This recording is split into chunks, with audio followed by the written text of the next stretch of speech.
Welcome to In This Corner. I'm Cyrus Fees, and wow, do we have an episode for you. This one doesn't even seem like it's real. It's that off the wall. We got two interesting characters on this one. We have from the Tiger King, the Jet Ski King, James Garretson, the one they call the walking Chucky doll. We're going to have him on this episode, and if we want crazy, there's only one man to bring into the podcast. So we're going to go to him now, a 16-year veteran of mixed martial arts. You saw him in Strikeforce. You saw him on Dream. You obviously saw him in the UFC. He was a huge part of the Bully Beatdown show on MTV, the host of that. One of the most recognizable characters in all of mixed martial arts. So let's go straight to him. It's the one and only Jason Mayhem Miller. Mayhem, how you doing? I was just warming up my neck. I like your setup, man. You got like 15 microphones all together to provide an incredible product. I like it. I was telling you guys for the longest, something like this is going to happen. Oh, are you talking about this thing we're dealing with? The deal. I'm ready. Yeah, that I'm deal. set up, bro. Live from the internet. You're watching Mayhem. Yeah, we certainly are. Do you get mad that everybody talks about the mayhem from the insurance commercials? Nah. What do you mean? They're always talking about that. What do you mean? Why would I get mad at someone for propagating my legend? Fair enough. It's like one of those things where at some point it becomes like public property or, the intellectual property runs out until Walt Disney comes back from the grave and like re-signs, the IP address. I don't know. It's a possibility. Yeah. But anything's possible. What's up with the coronavirus, man? How you handling it? All right, man. Look, set up here. You're my website, mayhemmartialarts.com, is like popping off now. Like so fun. I met so many people from all around the world, via this technology that, we're taking for granted. Yeah, absolutely. I mean, what about just everyday life, man? Just trying to get out and about and et cetera. I mean, how you handling that? Look, I have my little area and I got a place to, train the few guys that I train face to face. Yeah. And then I have, this beautiful studio I let you in to, yes. So you're taking it. Not a problem for you. Not a problem. It's just that I'm used to adapting and, changing the game plan in the middle of the damn round. So it would stand to reason that, during this time, which is really super difficult for everyone. And I wonder, when this airs, how different the world will be. It changes every 24 hours. Every 24 hours. That's it, man. It cycle really with does. my man Trump. It's it's just adapting, and it brought about this program, so I'm not mad about that. I've been having a hell of a time with that. And I told you, man, this is the Corona baby boom of shows. There's a lot of businesses, a lot of everything that's going to come out of this, man. It's a game changer. It's going to be a benchmark in human history. The check better clear. The check better clear. No, we got to talk about that because we were just talking off air, and you thought that it was MediaCon that I was talking about. So you legit thought I was a Nigerian prince, and I was trying to get a little money out of you or something. Yeah, that's exactly what I said to you. Yeah, I mean verbatim. I said it with a little more panache. But sure. You're the straight man, and I'm the wild card. This is very true. There was, before we dig into some topics, we actually nearly worked together, I guess about 4 years ago. See if you remember this right. We had a 2-on-2 MMA show where they fought on obstacle courses, and it was going to be this crazy program. And we had reached out through your old manager. I think last that happened in Russia, didn't it? Yeah. Yeah, so we reached out to your old manager. We were going to bring you in to do color and do some co-hosting. It didn't happen for whatever reason, but it was going to happen, and we were going to work together, but it never materialized. What do you do? Man, fun, I got real close to Vita Guerrero one time.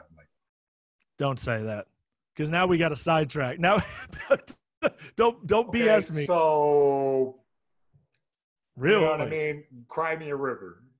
Vita Guerrero, really? Like Maxim FHM Vita Guerrero is that what we're talking about here? Yeah. You act like I don't know. I mean, come on, bro. Everybody knows. I mean, is there another one? Yeah. Is there one smoking a cigarette at the laundromat right now with 8 kids? You know what I mean? And a broke down Ford Pinto that's been retrofitted with electricity instead of gas. Who even knows, bro? It's possible through Christ. I'm just glad you brought her up. Now I have to get my phone going a little bit later, but that's a whole nother story.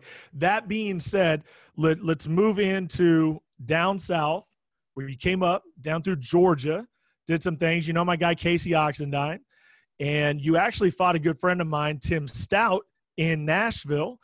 Tim's a good friend of mine. He's from this area as well.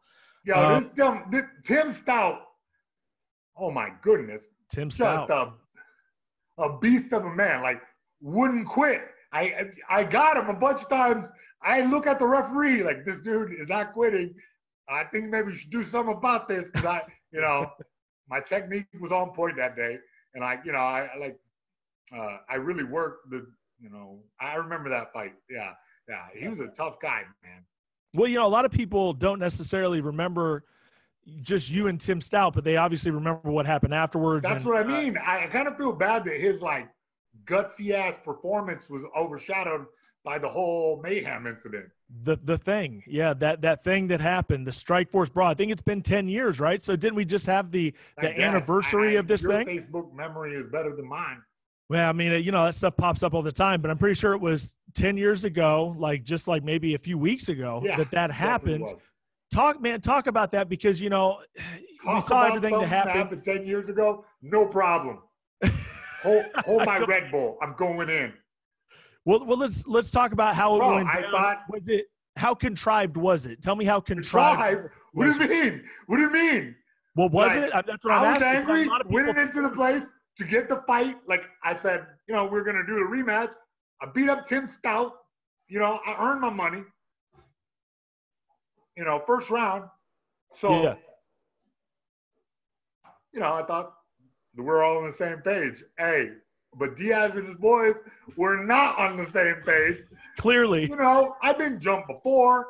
I know how not to get hurt in a jumping. I just rewatched it. Got to cover the vitals. They only have a few angles to attack if you tackle Nate Diaz or whoever I tackle. I'm pretty sure it was him.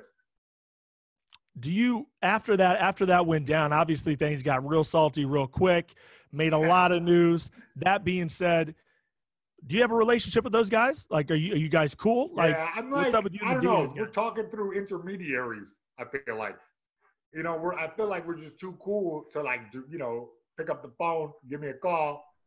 Yeah. But that's how it is in the business. What do you make of them? We're just going to keep getting sidetracked, but what do you make of? This whole show is a sidetrack. This is very true. We weren't even supposed to do it today. You're supposed to do it next week, and you're like, "Aren't you happy that you rolled out of bed, slapped yourself with some coffee, and got on to talk with me?" Basically, you got to get ready, bro. You got it. You got what? Pat Middleton, Bob Sapp. You got the who's who. Back and forth. Hey, I don't know how you did it, kid, but keep plugging away. Yeah, we're doing the damn thing. Gosh, now I just lost my train of thought. Damn you. Mayhem, I was on to something really good there. No, I was going to say, how do you feel like they've handled their careers? Because they move at their own pace. They do their own thing. They may not fight for 2-3 years, and they come back and they have one fight. And, Nate hit that instant stardom with the McGregor fight. Man, he was already a star, but you know what I mean. Shot into the stratosphere. What do you make of the whole deal, man? What do you think of those guys and how they've done everything? Yeah. So, what do you time's coming for us all. That's all I was saying. Well, I hope to see. You kind of favor Nate Diaz. You kind of look like you could be his cousin for sure. Think so? Think I could be the lost Diaz cousin? Maybe. Not even a quarter as of tough. Maybe a 10th. Because you don't have no Mexican in you? I just can't fight. That being said, so speaking about other guys that can't fight, what about Bully Beatdown? You did the Bully Beatdown thing for quite a few years. I think that's how everybody really got the name Mayhem into the household, household name. I think a lot of people got MMA from that. I think you're You know right. what I mean? Because on its face, it's very brutal. Yeah. But if you know, put a fun spin on it, it's family friendly. Oh, it was that typical well, they still do it to this day. That typical MTV reality show. Nah, no, That it right wasn't. amount of Bro, you're absolutely wrong, and you fun. don't know what you're talking about. Then please clarify. Like, well, let me understand what you're saying.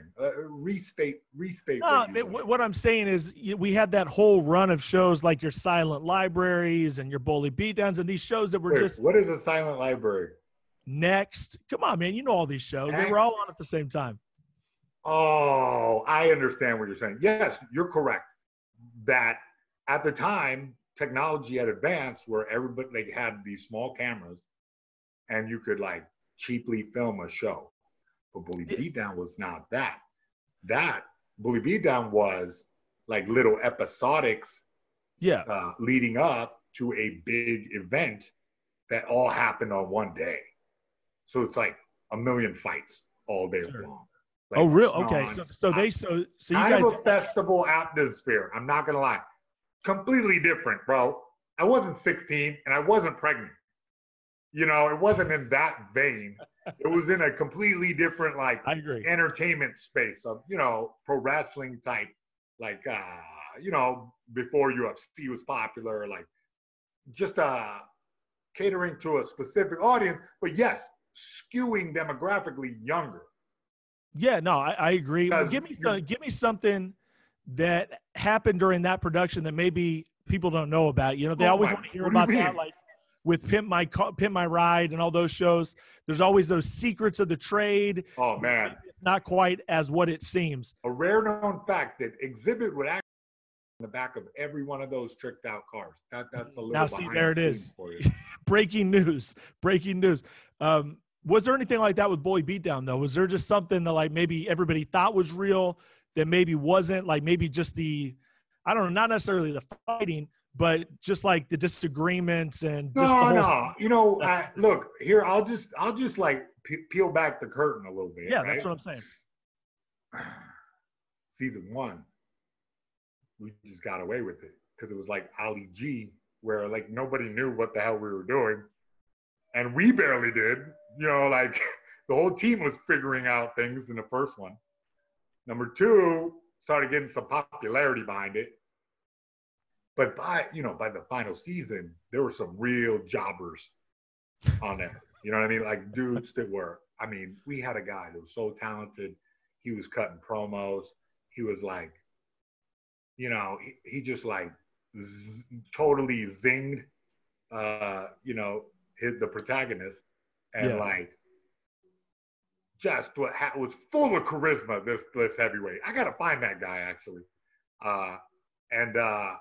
you know, but he did a real fight. It was real. It was real. There was nothing fake about it. Okay, the rules were different than you're used to, but it was still a match for sure. So all those guys who did that, in my opinion, they have an MMA match under their belt. Because, yeah, it wasn't like full MMA rules, but I think it was enough to satisfy to see, okay, how good is this guy and how bad, and what is his flaws in his game. And I don't know. I know some of the guys from the show picked up and like became fighters. Yeah. So well, definitely, I don't know all the stories. Somebody should invest. I think somebody is investigating a little bit, but you know, I was like blessed to be able to host that and be an ambassador for mixed martial arts, kind of describe the beauty of the sport in a humorous manner, you know, and that's kind of what I'm trying to still do today. Yeah, you know, is it still in syndication? Is it still out there? I mean, yeah, listen, Brazil, Hong Kong, I think, I don't know, it's everywhere. That, like, it's this very strange, you know, it's like my news radio kind of thing. I'll put you in touch. I don't know if you know this guy's name's Andrew Montañez. He runs Pluto TV, but they put a lot of the old MTV stuff on there. They need to get Bully Beatdown on there because he loves fighting. Yeah. Well, right now I've heard it's on Amazon so far. So, like, I think they have a deal because this is a Burnett production. It was like a very, it was well put together. and the team was amazing. Like everybody who worked on that thing was like a very and went on to do really big things. Like I was stoked to be a part of that because Burnett is just he got an eye for this kind of thing. That's why he's where he is. Yeah, no, 100%. Well, I mean, it was an awesome show, and I want to see more of it. So hopefully it gets out there so we can stream the hell out of it. Let's talk about, well, you said jobber, which we're going to sidetrack again. We'll just keep sidetracking the whole time. What about wrestling? Why did wrestling never happen for you, or why has it not happened for you yet? I'm kind of afraid that I will take off on the guys. What do you mean? You'll take? I don't know. All right, say like it's written in the rules that I have to, I don't know, tap out. Nah, I don't think so.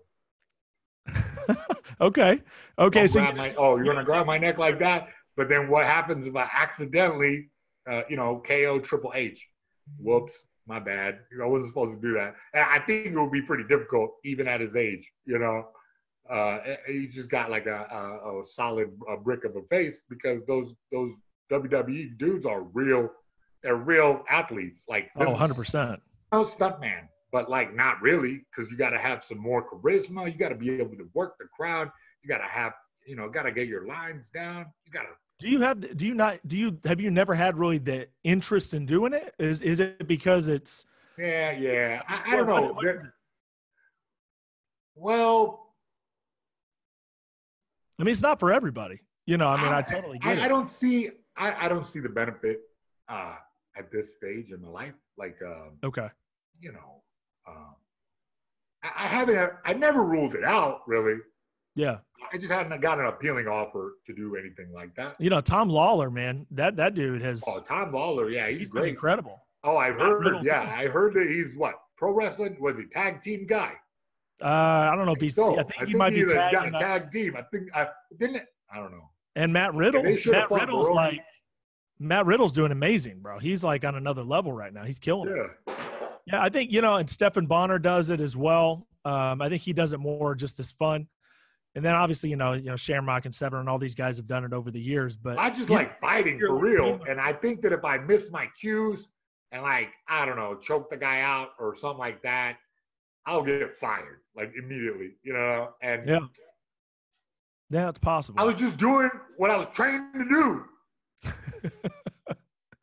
Talk to me about the Sakuraba fight. I feel like that was it a jarring segue? Dream come true? Man. It feels like it was for you though. Was that like literally this 1 like second delay makes your puns unbearable? Oh, they're solid. Dude, I have a book of them, and then do you just hand them out? Sticky notes with puns on them to your wife and kids. What was it really like a fantasy matchup for you though? Like to get that matchup, yeah, obviously, to be across the ring from rehash questions over and over again, and I love you for it. You're trying to get every story out of me in one shot. Because it's not, it's not that, because I'm just trying to.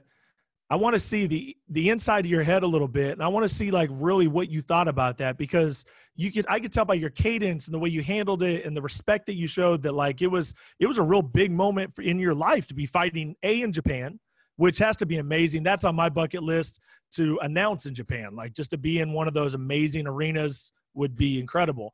But then to have Sakuraba on the other side to win over Sakuraba, was it bittersweet? Was it not bittersweet? Because I bashed him up good, and then I knew like, he's not gonna be able to fight after this kind of like. Yeah. Like that was a hard one, because I got him with a few. They don't even look like much, but like there was a few that I got him with that was just bell ringing, and he was, I used my grappling to trap him, so it was like he was stuck there, and then he had like a downhill slide. But at the same time, he's Kazushi Sakuraba. So forever he will live in a legendary status. Even from his first like bizarre appearance in the UFC when he shot for a single leg. And then Big John called it off. Like, wait a minute, he was just shooting for a single leg. The techniques were it was difficult to tell. What was the arena like? I mean, just the fans, the amazing, arena. amazing. Yeah, like and it was a strange victory where I went outside of Tokyo to we were in Osaka, I think. Oh yeah, I feel like that's right. Yeah. And I don't know. Oh, Kyoto. My bad. Kyoto. That was like, I don't know. Beautiful. Yeah. Beautiful. Like, it's hard to put into words. Is that the pinnacle of your fighting career, you think? Is that it? I had like a bunch of pinnacles. I had a bunch of pinnacles, but this is like the beautiful one, the poetic one, the one that's like made for TV consumption. Because I had so many pinnacles of like this weird thing happened and that crazy. This was awesome. That was awesome. And I feel very blessed. Yeah. Doing in this corner with Cyrus Fees, that clearly has to be some sort of pinnacle. Bro, kicked it off the bucket list, didn't I? You sure did. You absolutely did. You came back. You did the UFC run. Obviously didn't go. See, but you can't even classify that as like a run. Like I always did one-offs for them because I was always trying to fight somewhere else. So okay. I just knew. I didn't realize how the game would change. Sure. And I didn't want to abide by the contracts that they put in front of me. So we always had disagreements, and that amongst many other things. Do you think that did take you? Did it just not put you in a good place? You think getting ready for the fights, or was it just? I mean, look, it just. I'm not trying to make. It's just that there's the best dudes. The best dudes in the world are there. Sure. So if you have an off night, guess what? It's on you. Sorry. Go cry in the shower and eat a hamburger because that's what you got to do, and just pick it up and keep moving. I tried really hard to get on that Venator FC show. I mean, I tried my ass off. I do a lot of international commentary and ring announcing, and I wanted to be on that Venator show so bad because they were just bringing guys in, including yourself. You were right there on top. Just tell me about that process. It seemed like what's up? It's in Italy. You don't speak Italian. Don't need to speak Italian. Come on, man. Everything's English speaking when it comes to international shows that people like that. in Italy don't speak English? I admire your moxie, bud. Like, what did you send them? Like 8-minute clips of you calling the Minnesota fights? I feel like that was a nasty jab, bro. Did you just catch me with a jab talking Minnesota? I mean, I'm doing stuff all over the world. No, I'm not talking. No. I'm actually wondering what you put together as your package of analysis. Did you send them a podcast? You send them a mixtape CD? You send them your Now you did that research and you watched the one I did with Chill. Just type in the Wikipedia and you can see the other stuff that I've done. I've been all around the world doing this thing, man. For a long time. Yeah, a little wiki, little Wikipedia, Cyrus Fees Wikipedia, and then you'll see I've been. Well, what is that? What is Wikipedia?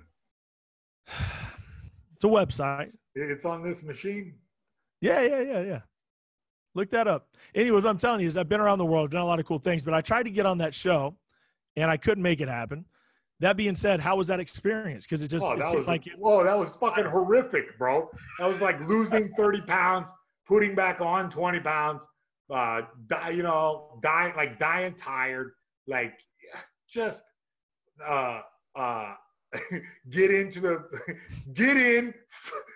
lose the fight and get out. It was the worst experience of my life. Almost as bad as being on this show. Almost as bad as your green screen backdrop. And the applause meter is never going on. You were just saying good things about my green screen background. Damn. I can't put a finger on the pulse, bro. We're going to wrap this thing. What about my man Adam Hunter? That's a cool guy. I like that guy. Bro, you would think that he's a cool guy. He is. We worked on PFL together. You would. Hey, are you like best friends with him on the internet? No, man. We did commentary on PFL together like a year and a half ago. But it was cool, though. Super nice guy. Dope. Adam Hunter. Yes. MMA Roasted. The man. Beanberg. You've been on there a bunch of times, man. How did talk about Adam a little bit?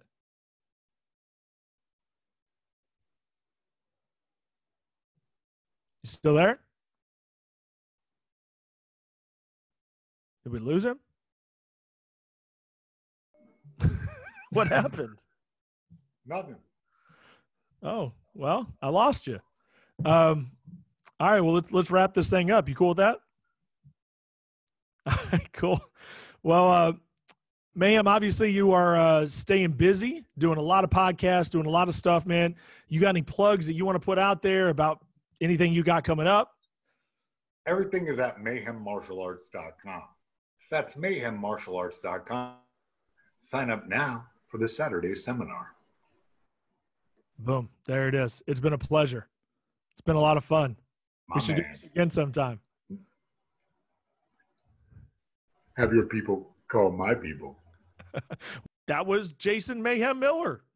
Of course it ended abruptly. I wouldn't have it any other way. Well, folks, as mentioned before, we have the Jet Ski King in the house, James Garretson from the Netflix hit, the humongous hit, the Tiger King. That's coming up after this right here on In This Corner.